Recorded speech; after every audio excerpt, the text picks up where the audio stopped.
Seth.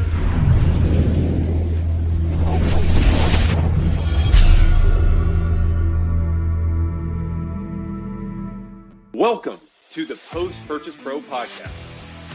This is the only podcast that dives deep into post-purchase marketing to help Amazon sellers increase sales, ranking, reviews, and profits. It's everything that happens after the initial sale that makes a difference. We call this the back end. What's up, Seth? I almost got it right that time.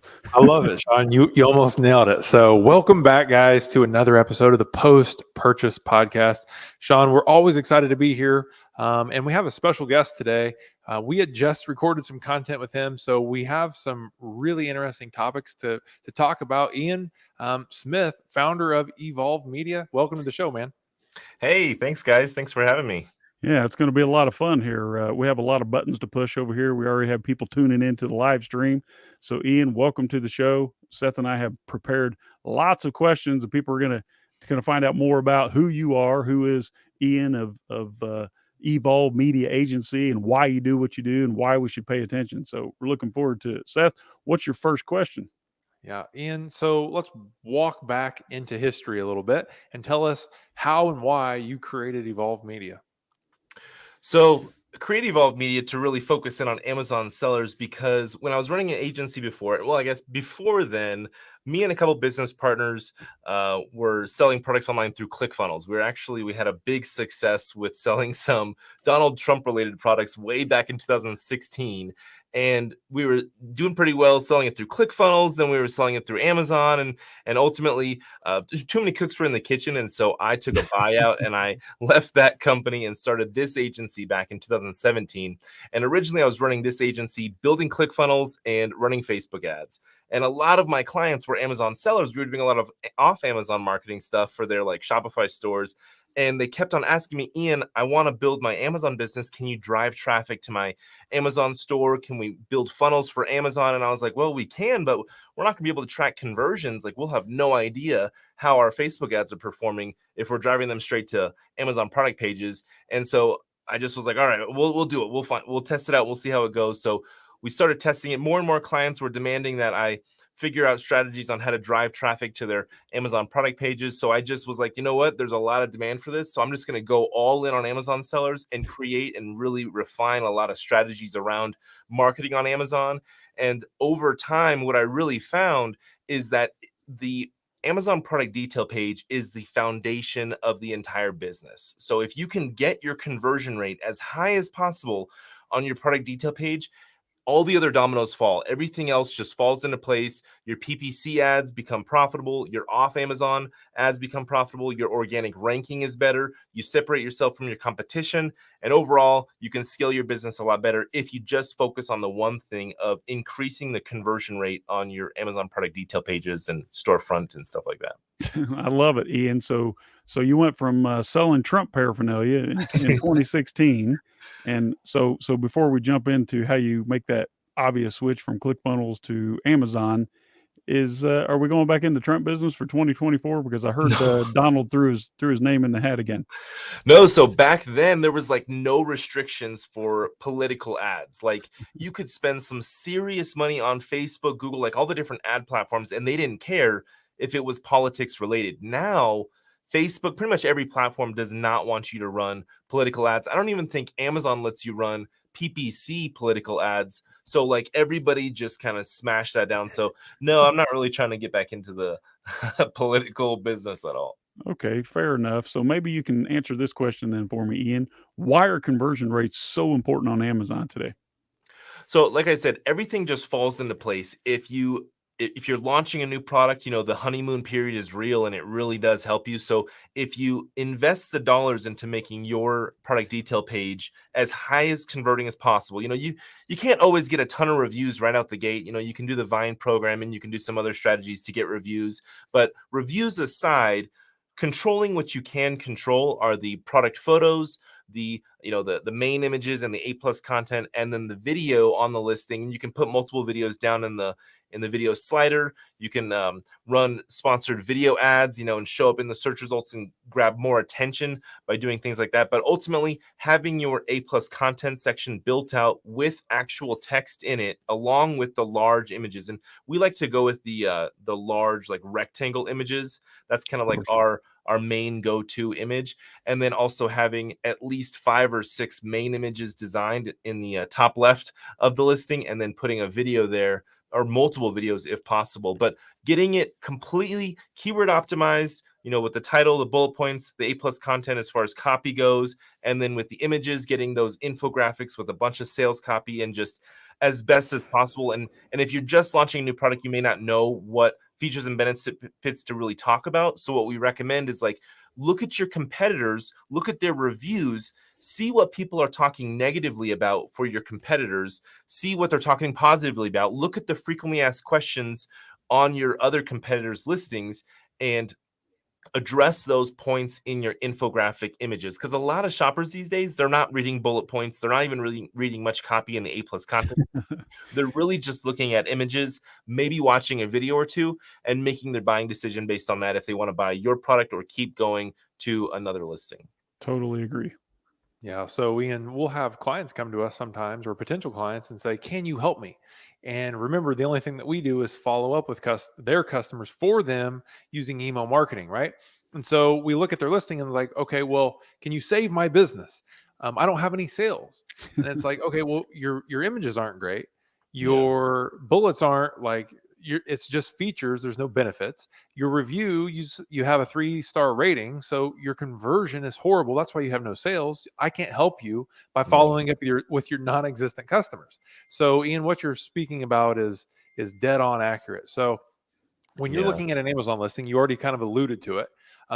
What's the toughest barrier for sellers to overcome today? Well, I would say there's competition. We all know that there's an increasing amount of competition on Amazon, but also that conversion rate. You first need to know your conversion rate. A lot of sellers don't even know their listing page's conversion rate. So just a quick explanation on how to find that. And you can always Google, like, how to find my Amazon product page conversion rate. But really, you go to Amazon, the Seller Central, go to reports, business reports, and then make sure that you search by ASIN. On the left column, you'll see by ASIN, and you can actually see each ASIN's unit session percentage. You'll be able to see what the percentage is of how many people actually view your page versus actually buying. A bad conversion rate is anything less than 10%. A good conversion rate would be anything better than 30%. Our goal when we're doing our product photos and videos and overall revamping an Amazon listing is to get it into the 30%, if not the high 20%. A lot of times we can get somebody from, like, the low 10s, single digits, or even the teens conversion rate percentage up to the 20s, just by doing a photo shoot and a video shoot and overall revamping their listing from top to bottom. And one little strategy that I'll share really quick that we like to do with all of our photos, that we really just made like a main thing that we're doing for all of our images, is a hand shot. So incorporating a hand, holding the bottle, holding the product, any kind of hand that you can put in your photos is great for scale, because a lot of times people think that these images are so well done that people think these products are larger than they are.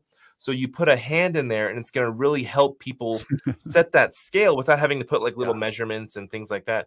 They're going to know, oh, okay, so that's a regular size hand. So that product is going to be about that size. So that's an easy way to just set the expectations accurately, because that's a big way to avoid returns and overall set yourself apart from your competition, is by setting accurate expectations. I'm actually anti 3D renderings. Our photos look so good that they kind of look like 3D renderings, but I'm not a fan of going the mock-up route or 3D rendering route. So Ian, founder of Evolve Media Agency, dropping some golden nuggets here for everyone. I love it, because what you're talking about is something that most sellers are kind of aware of, but they're not really focusing on. So I'm a firm believer that, let's just talk about this. The best thing that I like that you said is put a hand in there. Why? My wife used to buy products from a catalog company. I forget the name, like LTD Commodities or something like that. And she would buy these shelves and these little figurines and things that looked like they were massive, but in the fine print, it said it was like 6 inches or 9 inches, you know? So she would say, "Hey, I ordered a shelf. I want you to hang up," and it would come in and literally be like Yeah. this. I'm like, what the heck? You need some point of reference. So, you know, a lot of times you'll see on like Facebook ads or some of these classifieds, they'll put a quarter or a dollar bill next to a product. I love it. Just put a hand in there, and the Yeah. smaller the hand, the bigger the product looks, right? And the bigger Yeah. the hand, the smaller the product looks. So I love that, Ian. What's the biggest mistake, in your opinion, that you see Amazon sellers making that could be easily avoided? Well, definitely the scale side of things that I just mentioned, and a really cool thing about the hand is that it actually checks two boxes. It's the scale and it's also the human element. So you want to put some kind of human element into your photos. Don't just have the product itself.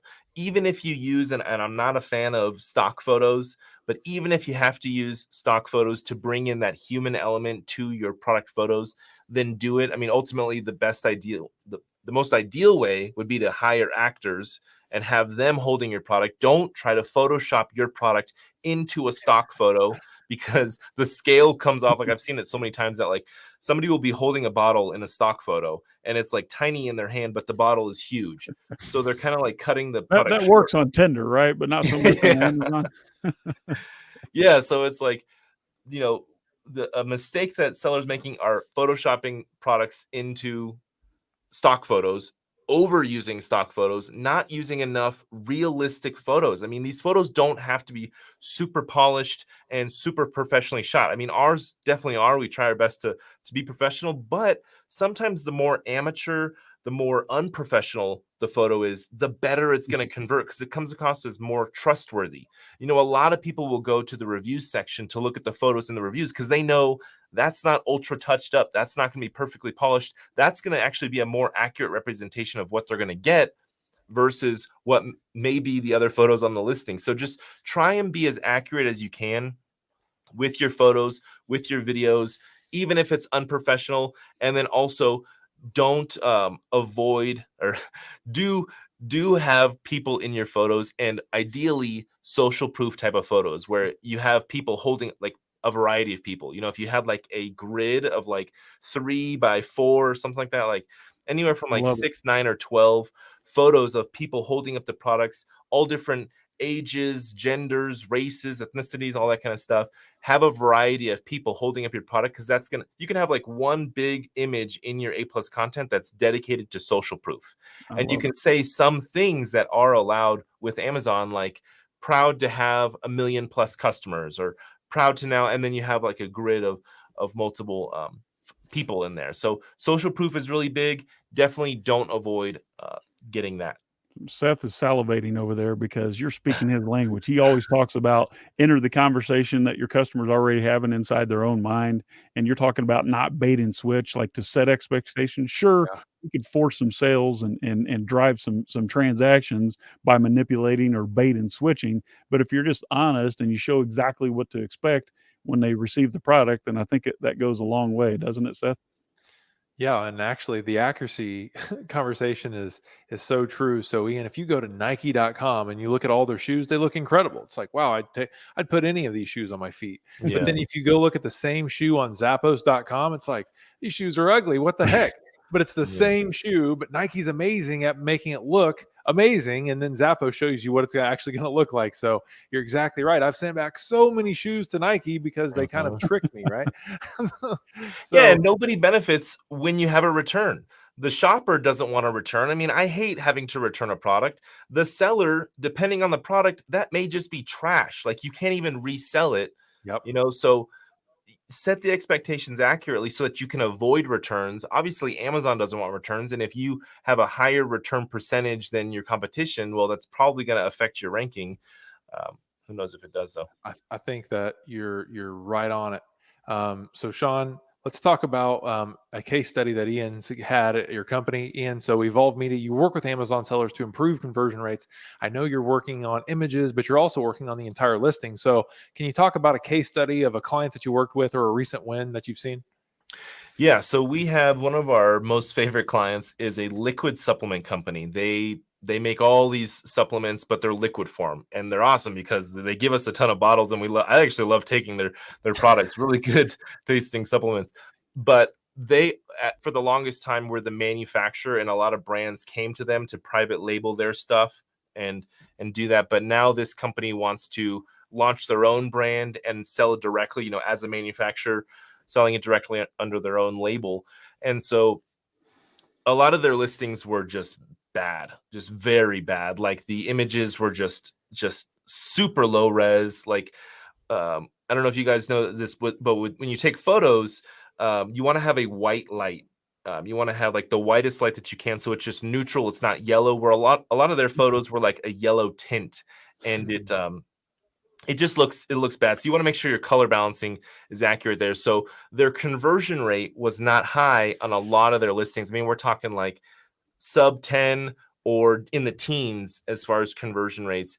And slowly we've been doing, 3 to 4 listings per month for them, redoing all of their listings with photos, with videos, and we're getting like majority of their listings up into the high 20s and also into the 30s with the conversion rate. So pretty much a double in conversion rate, which helps massively when it comes to organic ranking and the overall PPC performance. I mean, just having a better conversion rate really makes your PPC ads a lot more profitable.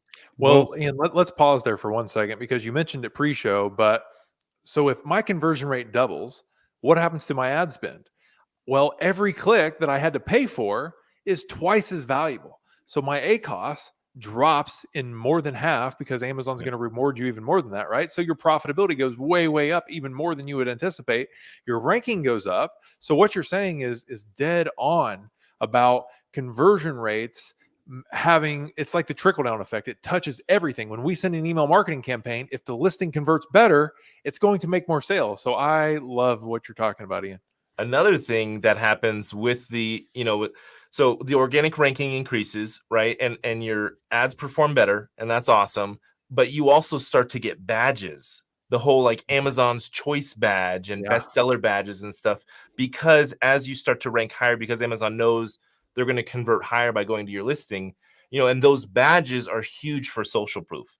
Like, let's say that you don't have the most amount of reviews, but you do have a badge. People are willing to give your product a try because you have that badge and they can see past the reviews. So again, you can't always control how many reviews you have. So you should try to control all the things that you can possibly control, like the photos, the videos, and overall the conversion rate of your listing. And then taking it a step further, building out a brand story section on your listing, and then building out a storefront. Those are 2 things that are going to really help you with building that trust and credibility with those shoppers and cross-selling other products and stuff. Great, solid advice. So Ian, tell me, who is the perfect client for Evolve Media and what you're doing? I would say most perfect client is going to be a seller with multiple ASINs, multiple listings. Somebody that has let's say 5 to 10 ASINs or listings, or even child ASINs under a parent, and they want to scale. They want to actually increase their conversion rate. They want to actually get better ROAS. Maybe they're not in the super most competitive space. Obviously, the less competition, the better.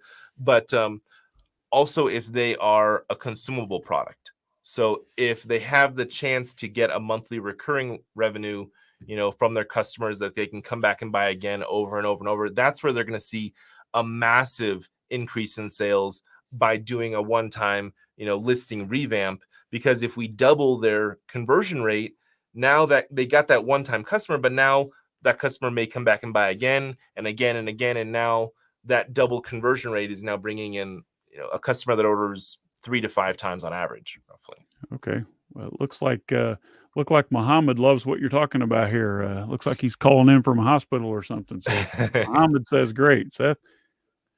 Yeah, Shawn. So you want to move into the last part of our show here. And we really, really appreciate having you on today. So we have a few more questions for you. So if there's one thing or one thought or idea that you'd like our listeners and viewers to take away from today, what would that be? So I would say if you're launching a new listing, don't launch and then revamp and build your listing once the listing is already live. Don't do that. So get all your puzzle pieces put together, get the photos taken, the video created, get brand registered, get everything that you can before you actually publish that ASIN live. because once you publish that ASIN Live, you want the foundation to be fully set with PPC ads running and the conversion rate being as high as possible. Maybe some Vine reviews happening, and maybe a storefront or a brand story built out on that page. Like as much content as you can have going, and then also having some off Amazon going, some off Amazon marketing funnels and things going. So we like to, when you're doing off Amazon marketing, like TikTok ads, Google ads, Facebook ads, different ad platforms, have a landing page that's where you can have like more social proof. You can have more videos. You can have more photos of people holding up your product. You can ultimately have more information and even multiple products on that landing page where you drive traffic to that landing page. Then that says buy here on Amazon, and you're linking them to Amazon, because then Amazon's going to see that this traffic is coming to your product detail pages and actually purchasing. You can put an Amazon attribution link on that, button click on your landing page, and then they'll see that it's coming from your domain name. So they're going to give you some credit and boost organically. And then also that landing page is going to warm up your traffic. So the traffic from that landing page coming to your product detail page ideally will convert higher, which will show a higher conversion rate on your listing, which is going to help your organic ranking. So I could go on and on, but ultimately putting these different things in place for before you really launch live, so that when you launch live, you can just hit everything at once and drive as many sales as possible. Because with that honeymoon period, you want to have the highest sales velocity as possible within that first 30 to 45 days. Makes a lot of sense. I'm going to ask you a couple of really fun questions, but before we do, we have to play this. As you know, Seth and I don't sell anything on the show at the Post Purchase Podcast. So why don't you do us a favor right now? If you'll just go to your favorite podcast platform and just like us and review us, write us a review, give us a star rating. We'd sure appreciate it, and it will help other entrepreneurs like you easily find our show. Thank you. What a handsome guy. So, Ian, we all in business for money, right? Unless you just have a hobby, you like to create cool photos. We're here to create wealth or legacy or lifestyle, whatever you want to call it. And we often forget that we reward ourselves from time to time with certain wins. So there are a couple of fun questions. One of the ones I want to ask you is, what is your all-time favorite business book that you could recommend to our viewers? Oh man, I would say Ready, Fire, Aim. That book is Great book. Because so many business owners don't do that. They aim. They miss their opportunity, and they have like the paralysis by analysis. So just launching and shooting and getting something up. Like I was saying, your photos don't have to be the best. Get them as best as you can, but also know that sometimes the unprofessional photos perform better than the super polished professional 3D renders will. I love it. So I'm also a fan of Ready, Fire, Aim, but I'm more along the lines of fire. Maybe someday I'll aim. Seth, I know you have another fun question. Yeah. So, Ian, like Shawn said, we're in the business to make money, whether that's for freedom or lifestyle or whatever. But sometimes we spend money and we're like, man, I wish I didn't spend that. But sometimes in those rare circumstances, we spend the money and it's like, yes, I'm glad I have this thing. I'm glad I had that experience. What's something for you that you splurged on that you don't regret, Ian? Man, I've been spending a lot this last year. Probably that cool background, I would say. Oh yeah, here, let me move my monitor up. There we go.